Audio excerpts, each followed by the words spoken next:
আপনারা জানেন 2016 সালে মায়ানমার থেকে প্রায় 12 লক্ষ রোহিঙ্গা বাংলাদেশে শরণার্থী হিসেবে অবস্থান করছেন।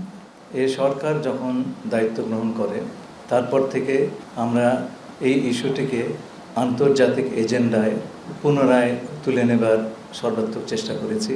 এর আগের 7 বছর এই ইস্যুটি প্রায় অপসৃত হয়ে গিয়েছিল এবং এরপর বিভিন্ন সাম্প্রতিক ঘটনাবলিতে, বিশেষ করে গাজা এবং ইউক্রেনের যুদ্ধ, এতে করে এই ইস্যুটা আরও পেছনে পড়ে গিয়েছিল। আপনারা হয়তো স্মরণ করবেন যে গত সেপ্টেম্বর মাসে প্রধান উপদেষ্টা জাতিসংঘ সাধারণ অধিবেশনে এই ইস্যুটি উত্থাপন করেছিলেন এবং জাতিসংঘকে একটি আন্তর্জাতিক সম্মেলন আয়োজন করার আহ্বান করেছিলেন।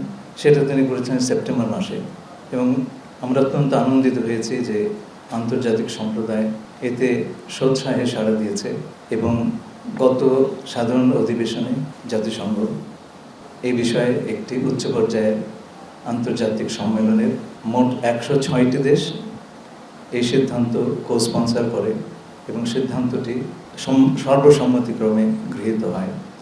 একটি জাতিগোষ্ঠীকে নিয়ে একটি পরিপূর্ণ জাতিসংঘের সম্মেলন আয়োজন করা একটা অত্যন্ত বিরল উদাহরণ। সেই কাজটি আমরা সম্পন্ন করতে পেরেছি। আগামী 30শে সেপ্টেম্বর জাতিসংঘ সচিবালয়ে এই সম্মেলনটি অনুষ্ঠিত হবে। আমাদের দ্বিতীয় যে বিষয়টি আমাদের সামনে আমরা বিবেচনা করেছি সেটা হচ্ছে এই সমস্যার সমাধান কি। আমরা প্রথম থেকেই ভেবেছি এই সমস্যার সমাধান রোহিঙ্গাদের মায়ানমারে প্রত্যাবর্তন করা, প্রত্যাবাসনই এই সমস্যার সমাধান। আন্তর্জাতিক সম্প্রদায়ের সঙ্গে নিরলসভাবে কাজ করেছি এবং আমি আনন্দিত যে এই ব্যাপারে আমরা এখন একটা আন্তর্জাতিক কনসেনসাসে পৌঁছেছি। আপনারা জানেন জাতিসংঘের মহাসচিব তিনি এসেছিলেন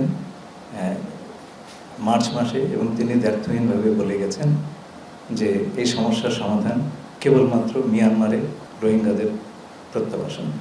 তৃতীয় যে কাজটি আমাদের সামনে ছিল সেটা হচ্ছে প্রত্যাবাসনের প্রথম যে পদক্ষেপ, মানে কারা ফেরত যাবেন সেই সম্পর্কে একটা মায়ানমার সরকারের থেকে সিদ্ধান্ত নিয়ে আসা। 2017 সালে বাংলাদেশের সঙ্গে মায়ানমারের একটি চুক্তি স্বাক্ষরিত হয় এবং তারপর আমরা 8 লক্ষ রোহিঙ্গাদের নাম কয়েক দফায় মায়ানমার সরকারের কাছে পাঠাই ভেরিফিকেশনের জন্য। গত 8 বছর ধরে এই ভেরিফিকেশনের ব্যাপারে কোনো অগ্রগতি আমরা দেখতে পাইনি। গত ফেব্রুয়ারিতে মায়ানমার জান্তা প্রধানের স্পেশাল এনভয় তার সঙ্গে আমার দ্বিপাক্ষিক বৈঠক হয় এবং তাতে তারা প্রথমবারের মতো ইঙ্গিত করেন যে এই 8 লক্ষ রোহিঙ্গাদের মধ্যে 2.5 লক্ষের ভেরিফিকেশনের কাজ তারা এবং এর মধ্যে 1,80,000 তারা প্রত্যাবাসন যোগ্য হিসেবে নির্ণীত করেছেন। আর বাকি 70,000-এর সমস্যা ছিল ছবি এবং কিছু তথ্য নিয়ে সেগুলো তারা আমাদের সঙ্গে বসে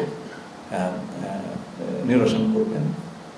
এই সিদ্ধান্তটি বিমস্টেক বৈঠকের গত মাসে আমি এবং মিয়ানমারের উপপ্রধানমন্ত্রী এবং পররাষ্ট্রমন্ত্রী যৌথভাবে এটা আমরা অ্যানাউন্স করি। এর ফলে আমরা প্রত্যাবাসনযোগ্য রোহিঙ্গাদের প্রথম তালিকা লাভ করি। কাজ গত 7-8 মাসে সম্পন্ন করেছি, যেটা আগের 7 বছরে হয়নি।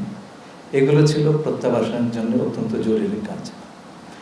এরপর হচ্ছে প্রত্যাবাসন প্রক্রিয়া, আপনি কিভাবে পাঠাবেন এবং সেখানে আপনাকে যেই বাস্তবতাটা আমরা মুখোমুখি হয়েছে সেটা বিচার করতে হবে। সেটা হচ্ছে মায়ানমার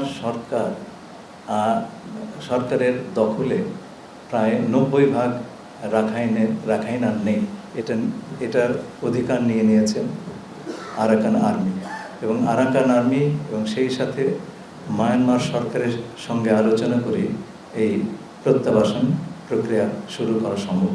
সেই আলোচনা আমরা একই সমান্তরালে চালু করেছি, আলোচনা চলছে। আমাদেরকে আরাকান আর্মি সুস্পষ্টভাবে বলেছে যে রোহিঙ্গাদের ফেরত নেওয়াটা তাদের একটা প্রিন্সিপাল পজিশন। মায়ানমার সরকারও উল্লেখ করেছেন। যে কথাটি আমাদেরকে আরাকান আর্মি বলেছে তা হলো পরিস্থিতি অনুকূল হলে তারা এই প্রত্যাবাসনের উদ্যোগ নেবেন। আপনারা জানেন আরাকানের যুদ্ধাবস্থা এখনও নিরসন হয়নি এবং এই বিষয়ে আমরা দুপক্ষের সঙ্গে কথা বলেছি এবং আমরা কিছু অগ্রগতি অর্জন করেছি। একই সঙ্গে আমরা দেখেছি মায়ানমারে বিশেষ করে রাখাইন অঞ্চলে ব্যাপক খাদ্যাভাব, ওষুধের অভাব। ইউএনডিপি রিপোর্ট অনুযায়ী সেখানে এক ধরনের মানবিক সংকট, ভয়াবহ মানবিক সংকট দেখা দিয়েছে। আমাদের একটা আশঙ্কা হচ্ছে এই অবস্থাতে খাবার না পেয়ে, ওষুধ না পেয়ে লোকজন চলে আসতে পারে। বিশেষ করে রোহিঙ্গারা যারা সবচেয়ে ভালনারেবল অবস্থায় আছেন তাদেরই আবার চলে আসার প্রবণতা বেশি হতে পারে। আমরা ইতিমধ্যে 12 লক্ষ রোহিঙ্গার ভার বহন করছি প্রায় 8 বছর ধরে। আমরা আমাদের সীমার বাইরে চলে এসেছি।